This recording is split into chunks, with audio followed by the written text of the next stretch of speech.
Nikajua transformation mabadiliko. Nimefuatilia, nisiwe mnafiki, nimefuatilia transformation, nimefuatilia.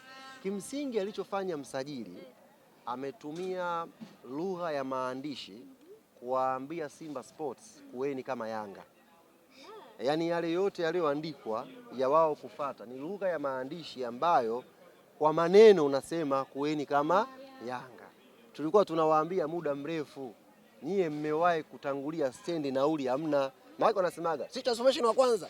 Tukaambia mmewahi stendi nauli hamna, tusubirini tuje tuwaonyeshe mfumo ulivyo alafu mjifunze. Wakagoma. Lakini leo serikali yetu imefanya kazi kubwa na niwapongeze. Na sio vilabu hivi viwili tu, vipitie vilabu vyote viangalie mifumo ya uendeshaji. Sio tunasema vio vya wanachama, hata kama ni klabu tu ya taasisi hivi, serikali ipenye.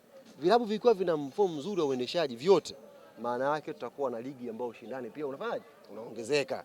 Kwa hiyo tuwapongeze wenzetu Simba Sports Club kwa kukubali kuwa kama Yanga. Ni jambo kubwa sana wamefanya, na sasa kutokea hapo wasimsumbue tena msajili, wasisumbue tena BMT, wasisumbue tena wizara. Ofisi ya Jangwani iko wazi kwa kuendelea.